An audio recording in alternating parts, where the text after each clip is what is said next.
Olá, vamos então aqui às coordenadas polares, né?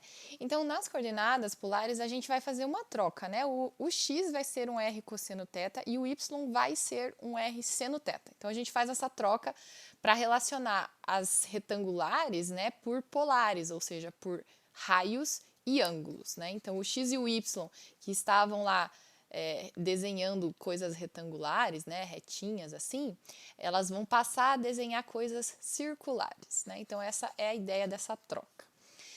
Pensando nisso daqui, a gente já pode refletir sobre algumas coisas que aparecem sempre quando a gente está trabalhando com as coordenadas polares. Por exemplo, x ao quadrado mais y ao quadrado é igual ao raio ao quadrado. Essa aqui é a equação da circunferência de centro, com centro no zero, né? Você se lembra disso? X ao quadrado mais y ao quadrado é igual ao raio ao quadrado? É a equação da circunferência centrada no zero, e aí o nosso raio aparece aqui, né? Se esse valor aqui fosse 4, o raio seria 2, e essa aqui é a equação da circunferência. Mas aonde que isso vem, né? Pensando agora aqui.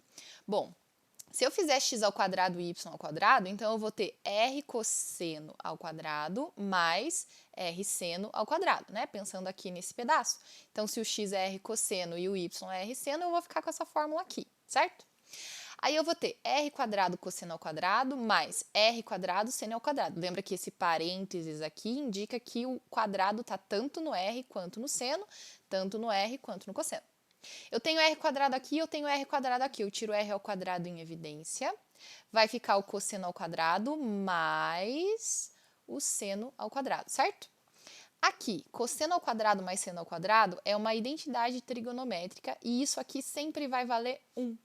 Então, vai ficar r ao quadrado vezes 1, ou seja, r ao quadrado. Portanto, x ao quadrado mais y ao quadrado igual a r ao quadrado, da mesma forma que a equação da circunferência, e aqui nas polares isso sempre vai ser verdade. Então, isso daqui é uma coisa que a gente pode usar. Pois bem, na troca das polares também, a gente vai então trocar o dx dy por r dr dθ. Então, toda vez que tiver dx dy, a gente troca por r dr dθ. Então, vamos lá agora para o exercício, né? A gente quer fazer essa integral aqui de x quadrado mais y quadrado dx dy, vamos trocar para as polares, e ela está dentro dos círculos de raio 2 e raio 9. Veja que aqui é o nosso r ao quadrado, né? Então, x quadrado mais y quadrado é o r ao quadrado. Se o r ao quadrado é 4, como que eu sei que o r vale 2? Eu tiro a raiz dos dois lados, então aqui corta, corta, vai ficar r igual a raiz de 4, que é 2. Mesma coisa ali para o 3. Se o r ao quadrado é 9, então a raiz dos dois lados aqui, corta a raiz aqui, vai ficar r e aqui vai ficar 3. Então aqui o raio é 3 e aqui o raio é 2, ou seja, é essa regiãozinha aqui, ó. O raio aqui valendo 2, o raio aqui valendo 3, então essa é a circunferência de dentro, essa é a circunferência de fora, então todo esse pedacinho aqui é a região que a gente está calculando. Então eu sei que o raio, o nosso raio, está variando de 2 até 3, né? Nossa, deixa eu desenhar isso aqui melhor. O raio está variando de 2 até 3, certo? E o nosso ângulo, o nosso θ, né? Porque veja, a gente troca o x e o y, antes a gente fazia aqui nessa região a variação do x e do y, né? Por exemplo, o x varia de 0 até 1 e o y varia de 0 até 3, por exemplo. Isso era uma coisa. Agora aqui a gente quer a variação do raio e do θ, né? Porque agora são as outras variáveis. O raio a gente acabou de ver que vai variar do 2 até o 3. E o θ? O θ é o ângulo que está rodando por toda essa circunferência aqui. Eu não estou com só metade da circunferência, eu estou com a circunferência inteirinha. Qual é o ângulo que acontece numa circunferência completa? Ele começa no zero e vai até 2π, ou seja, 360 graus. Se por acaso eu tivesse algo assim, uma circunferência aqui dentro e outra assim, e só a metade superior, quais seriam, então, os nossos ângulos? Bom, esse ângulo aqui é o zero, esse ângulo aqui é o π sobre 2, ou 90 graus, e esse ângulo aqui é o π, ou 180 graus. Se eu tivesse só com esse pedaço, o ângulo iria variar de 0 até π, tá? Então, nesse caso, como é a circunferência inteirinha, então ele vai de 0 a 2π e o raio de 2 até 3. Beleza, então agora a gente vai para a montagem, né? Deixa eu dar um zoom aqui, porque está bem pequenininho o desenho. Aqui. Então, agora a gente vai para a montagem disso daqui. Vou trocar o dx, dy por r dr dθ. Aqui, esse x quadrado mais y ao quadrado, a gente viu que é r ao quadrado, né? Aqui ele fez o passo certinho, mas ó, vamos direto para cá, ó. X quadrado mais y quadrado é r ao quadrado. Então, pronto. Já está trocado aqui, dx dy r dr dθ, e aqui está a variação. Primeiro, o dr vai variar de 2 até 3, e por último, o dθ, que varia de 0 até 2π, como a gente viu aqui em cima. Então, pronto, está montadinha a nossa integral ali para resolver. Agora, a gente vai para os passos de resolução. A primeira integral que a gente vai fazer é a do r, que é a que está dentro. Depois, a última que a gente faz é a do θ, variando de 0 até 2π. Essa aqui de dentro. Então, eu vou fazer a integral de 2 até 3. Peraí que tá ruimzinha a minha canetinha aqui. Do 2 até 3 de e r cubo, r quadrado, vezes 1r dr. Essa integral, veja que é um produto de funções, né? Eu tenho um r vezes um e na r ao quadrado. Então, eu tenho que fazer ou integral por partes ou troca de variável. Como a derivada do que está aqui fora, então eu vou fazer troca de variável. O que eu vou fazer? Eu vou pegar uma variável nova e trocar aquele r ao quadrado ali por essa variável nova. Se eu troco o r por alguma coisa, então o dr também vai ter que ser trocado. O que eu vou fazer? Eu vou aplicar o operador diferencial dos dois lados dessa equação. E o operador diferencial é em relação a r, tá? Então, o operador diferencial na esquerda e na direita dessa equaçãozinha aqui que eu montei. A derivada do u em r, eu não sei, é exatamente isso que eu estou procurando. A derivada de r ao quadrado em relação a r é 2r. Beleza. Agora, esse dr que está aqui, eu vou passar para lá multiplicando.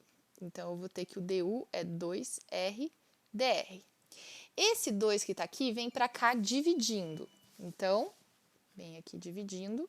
E eu fiquei com r dr é igual a du sobre 2. Agora, perceba aqui as semelhanças. Eu chamei esse r ao quadrado de u. Então, o que eu vou fazer? Eu vou trocar, né? Eu vou agora reescrever isso daqui como sendo e elevado a u, certo? Esse r dr, eu encontrei que ele vale quanto? Du sobre 2. Então, eu escrevo aquilo ali como sendo du sobre 2. Olha lá, deixa eu destacar bem bonitinho, ó. Esse r dr é o mesmo r dr que eu achei aqui e eu vou trocar ele por du sobre 2, tá? Então, agora vamos olhar para essa integral que eu encontrei fazendo as trocas de variável, tá? Então, como que eu vou resolver ela? Esse 1 sobre 2 fica aqui fora e ele vai multiplicar a integral de e elevado a u du. É a mesma coisa que a integral de e na x dx, né? Que é o próprio e na u, certo? Resolvi a integral, eu volto para a variável original agora. Esse u foi só um auxiliar para eu conseguir resolver. E agora eu volto lá para a minha variável original, com os limites de integração dela. Então, eu vou ter meio vezes e elevado a quem? R quadrado, variando de 2 até 3.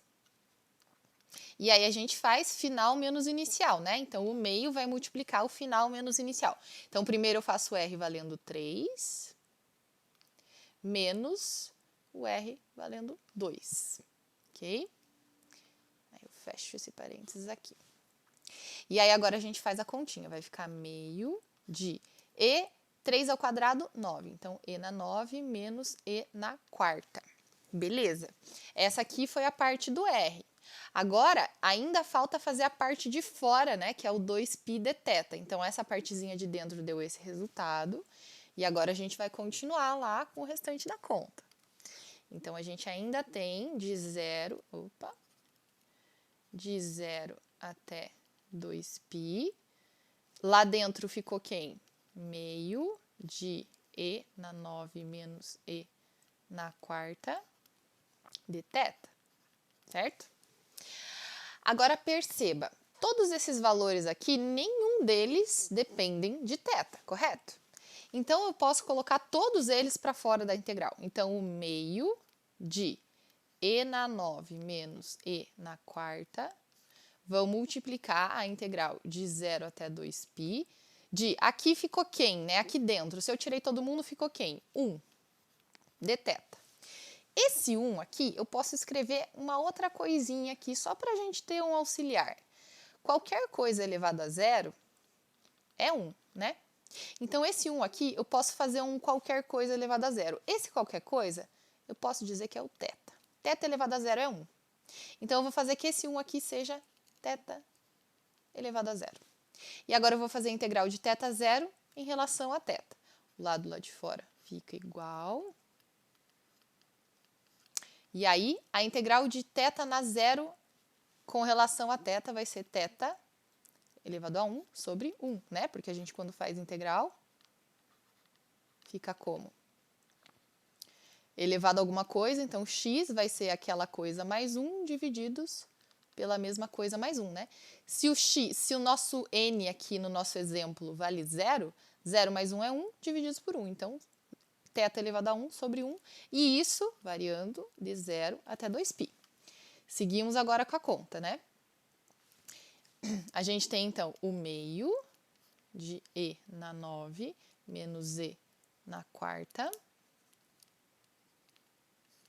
vezes, agora a variação do θ, final menos inicial. Então, primeiro o θ valendo 2π e depois o θ valendo 0. Então, ficou esse 2π vezes todo esse restante. Esse 2 com esse meio vai embora. Então, vai ficar π vezes e na 9 menos e na quarta. Não sei se no exercício foi calculado essa continha. Olha lá, ficou π e na 9 menos e na quarta certinho, né? Do mesmo jeito que a gente encontrou, tá? Então, foi mais ou menos essa a ideia. As próximas seguem algo bastante parecido com isso. Veja se você consegue desenrolar as outras duas. Se não conseguir, aí me chama de novo, que aí a gente faz junto de novo, tá? Mas eu acho que rolando essa ideia aqui de como fazer essas trocas e fazendo troca de variável para integral, eu acho que vai te ajudar e você vai conseguir resolver as próximas. Mas se não, chama de novo que a gente conversa, tá bem?